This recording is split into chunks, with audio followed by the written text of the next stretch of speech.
hot yoga problems. Ow, I got them. You know I got those hot yoga problems. Yes. Ladies and gentlemen, boys and girls, yogi practitioners and Raff's brain listeners across the land, the tens of loyal followers of my project, the self-indulgent narcissistic podcast known as Raff's Brain, a show about things that are interesting to me. We're talking about hot yoga problems. It's a stream of content where I pontificate on my ride home from my latest torture chamber session. Yikes. Now here's something fascinating, man. The problem of the day is it's got to always be a new pose. I cannot tell you. Here's the thing, man. I've been doing hot yoga since I turned 40. It was a sort of existential crisis. I needed to start getting in shape and that sort of thing. And I started going to a place that had a very standard routine. A set series of poses. Not Bikram. Something else. Journey to Power. I did teacher training, man. 200 hours. I'm certified. Yoga Alliance. I could teach a class. That's the terrifying thing about all this. I know what I'm doing a little bit. I know just enough to be very dangerous to myself and to potentially others.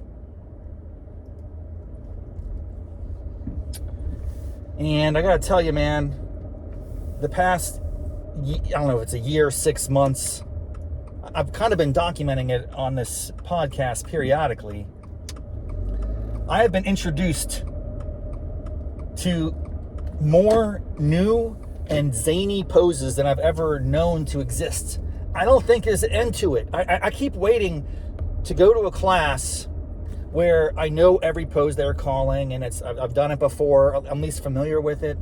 But it seems like, and I'm not joking, it seems like every class in the past 6 months, they're breaking out something new. Now, granted, it's not entirely new. It's usually a spin on something that already exists that I thought was the peak pose. So we're doing crows. I can crow with the best of them. I'm all about the crow, baby. Bring it. And then out of nowhere, and I've never heard this before, and I've done countless crows in my life. You're telling me there's something called a one-legged crow? What the hell is that? Oh, you gotta get a strap out and wrap it around your arms. Let's not even talk about the straps. The hot yoga problem of the day is new poses, and it's also the straps, dude. Straps, baby, straps. What's up with these straps? I don't know how they work, all right? I'm an idiot. I'm not an engineer. I'm not even a basic caveman understanding of these straps, dude. Why am I the only one? Like, I tie square knots with the straps. I don't know how to use their little metal hook thing. It's supposed to go in and out and back over, and it's nice and easy, and it doesn't work for me. Why? I'm an idiot. Because I'm a moron. Because I'm a fool. There's all sorts of technical terms. Imbecile comes to mind. That's a medical term, I think, for someone with a very low capacity to utilize a strap in a hot yoga class. That's the origin story of that word. I'm a strap imbecile. I'm looking around. Everyone else is like, they're like freaking tying bows and shit. I'm like, what? So I couldn't use the straps, but I'm supposed to have the straps around my arms doing a crow. And you're supposed to kick a foot back. Yeah, that's going to happen. What world are we on? Are we on the moon? Are we on a planet that has less gravity where I could do it underwater? Let's do underwater hot yoga, like in a sauna or in a hot tub. That's an idea. Maybe we could do hot water yoga, and then I could do all these great poses like the best yogi in the planet. Yeah, man, let's do it. It's kind of nasty if you think about it. There'd be like a bunch of people together swarmed into a cauldron of gurgling, bubbling, hot liquid. And it would get nasty fast. But at least I could do the one-legged crow in that situation. I can't do it on this planet. I can't do it with the G force. Whatever it is, It's not happening. I need to lose probably 30 pounds. So this is where it's like, dude, reconcile, man. Make it happen. I'll tell you something, folks. I've been on my game since July 1st. I made I don't know why. I just kind of hit a moment. I said, I'm going to start getting committed. And I've been closing the rings. If you're paying attention, you know I'm the master of the rings. I'm the lord of the rings. Calories, movement, standing. I'm all of them. I'm doing great. Every day I close the rings. I have a little party. I drink a couple beers to celebrate. That's part of the problem. Dude, last night I went to see The Naked Gun. Maybe I'll do a review of that later in a separate channel. You know, it's watchable. It's funny. It had moments. I didn't hate it. I have so much love and appreciation for the Zucker brothers of old. So it was almost like I felt like I was violating some ethics just to go see a movie like that, because I think they didn't involve the original creators of The Naked Gun back in... Anyway, let's not go there. The point I'm making is, what does that mean? The movies means popcorn and movie theater butter. Probably a beer. Also means when I get home, I'm going to be jonesing for snacks and more candy. So I stopped by Rite Aid. And dude, I can't help it. I binge eat. I binge consume. When I go to Rite Aid, it's Walgreens, Rite Aid, one of those cats. I see all these yellow tickets in the candy aisle, and my brain just goes ding, ding, ding, ding, like I'm in a casino and I'm some old person just like playing 5 slots. I gotta grab the Raisinets. I don't even eat Raisinets. That's not true. I grab the Milk Duds. Is that what they're called? I have like my go-tos, my staples. I grab the Red Vines, Milk Duds, and maybe Swedish Fish or some third item. Oh, the Butterfinger Bites. I just housed it, dude. I housed it. Then I woke up at 3 in the morning with palpitations and bad dreams and all sorts of concerns that are festering. I'm just like, that's not a good habit, dude. Don't make better choices. What is wrong with you, dude? But as I was eating and stuffing my face at like 11 at night, before I go to bed, yeah, that's a great idea. Let's eat 100 grand Red Vines, Milk Duds, and what else am I consuming? Swedish Fish or something. I don't know. I was just like, what was that about? As I was doing that, my conscious self was having a conversation. You shouldn't be doing this. And I was just like, but it tastes good. It feels great. It's igniting my brain cells in a good way. Well, it's still probably a bad idea. Oh, but it's okay. I'll do hot yoga tomorrow. Tomorrow's Saturday. That's today. And I'm going to get up and do that hot yoga, and that's going to make it all better. Now I feel better. It was a good thing, and I'm glad I pushed through. But dude, I did not sleep well. My body's suffering. All of these organs are getting older and older every day, and they're like, all the sugar and trash is getting processed through my liver and kidneys. They're probably like ready to rebel. I'm going to have a walk-off, dude. Like, my kidneys are ready to quit. They're going to be like, we've had it, dude. Stop. But then they probably like me on Saturday morning. Like, oh, this is better. You know, he's excreting the toxins or whatever. You know, he's sweating. That's good. I don't know what I'm talking about. Where are we going with this? Hot yoga problem. I want to wrap up as I'm pulling in. It's not a problem. It was more of a delight. But a funny thing happened. At the end of class, I heard this voice. Hey, Rob. I turned my head. Now, here's the funny thing. As you know, I wear glasses. I'm blind as a bat. I'm like the Stevie Wonder of bats or something like that. I just can't see for anything without my glasses. So, and I don't wear my glasses as I'm practicing yoga, of course. I wouldn't be that stupid. I might get some rec specs sometime just to freak people out, just to pull it off. The old Kurt Rambis 80s style rec specs, you know what I'm saying? Yeah! Let's hook me up with rec specs for yoga. It wouldn't be a good idea because I'm sure the sweat would just go all over it. It would be a bad scene. But I was in class, didn't have my glasses on. Hey, Rob. I'm like, oh no, someone knows me in here. Who could it be? Oh, it's one of my yogi instructors. That was a nice surprise. She recognized me because I go to class regularly enough. I'm a standard. I'm a staple. I'm someone that's identifiable. Now, to their credit, these yogis are really good with names. They I feel like they know everybody that comes in that studio. It's always like, hey, Sally, Sue, Tammy, Raffety. You didn't call me Raffety. Rob is my name. You know, they don't call me by my last name. That's okay. I respect it. It's a good time. But yeah, I saw, and I was like, oh, wait a second. There's the teacher. She happened to be right next to me. I didn't even recognize because I was blind. Oh, that's cool. So I said, wow. So you're a teacher and a practitioner. Oh, I'm always learning. It's like, that's kind of cool when you have a vibe of a studio where the teachers are the students and the students are the teachers. That's kind of neat. It's kind of neat. I'm a fan. And it was crowded today. People were falling all over each other. I was in the corner in the far back trying to stay out of trouble. That's all I do, man. Just keep me under the radar. Those one-legged crows, man, that's nonsense. Nonsense.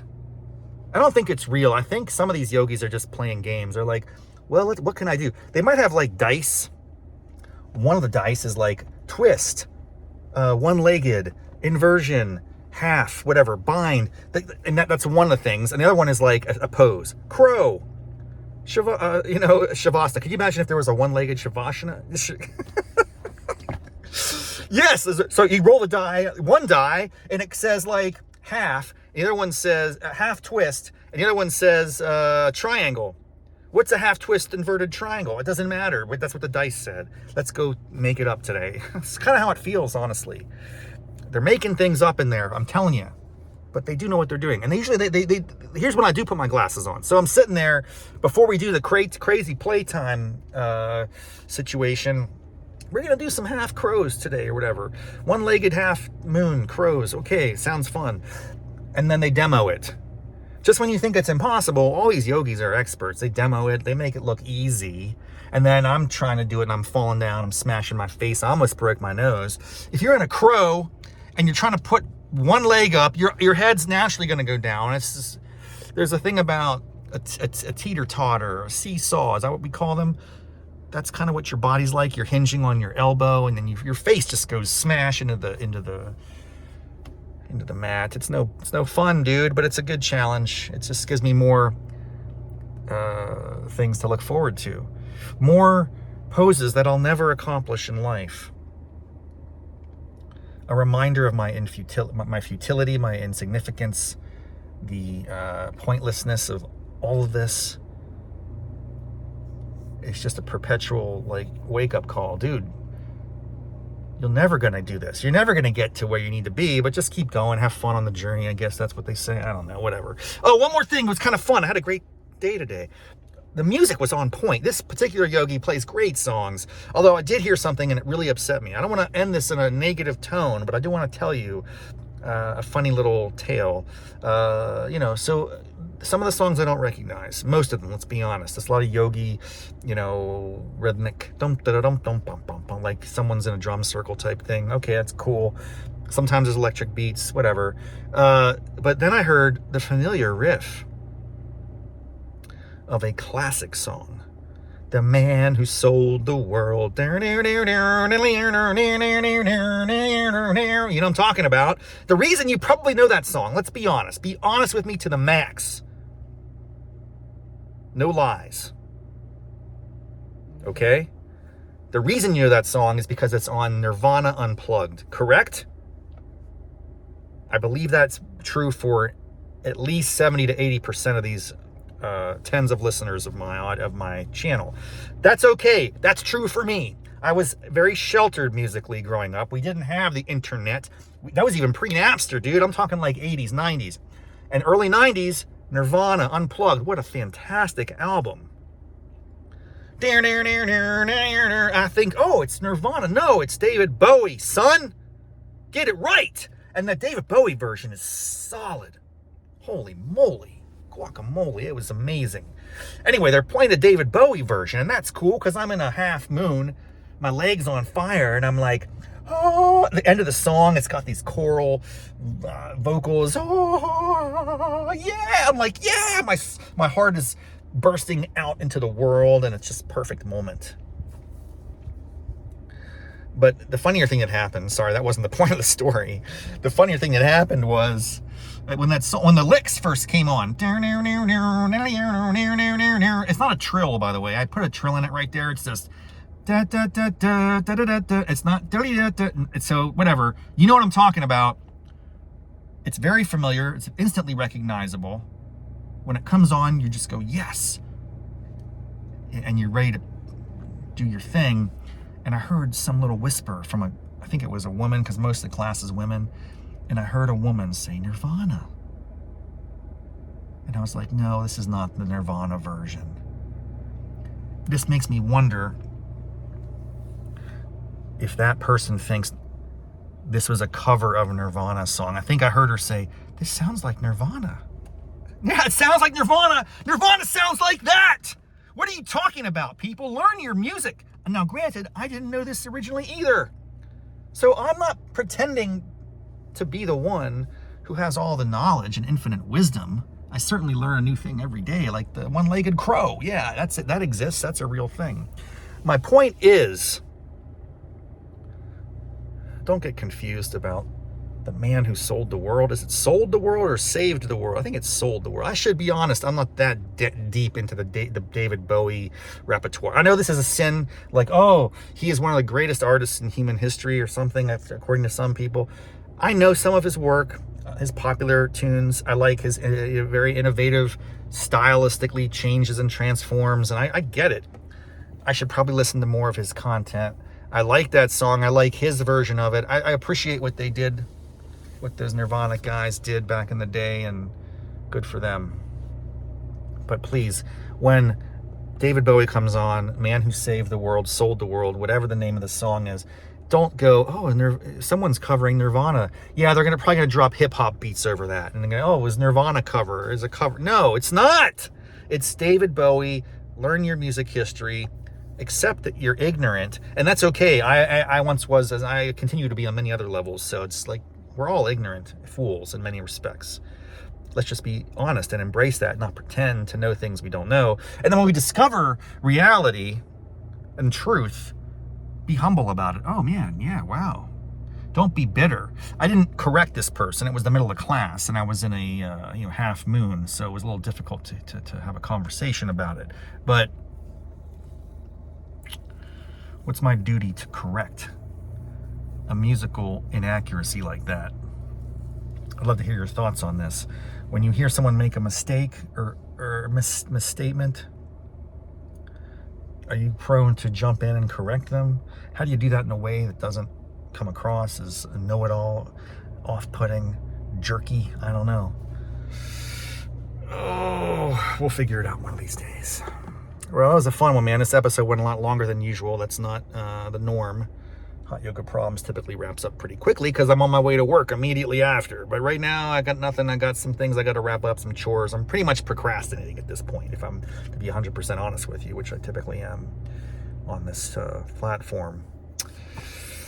So that's it. We're going to wrap it up. Thank you so much for tuning in to Hot Yoga Problems. Until next time, namaste, mofos.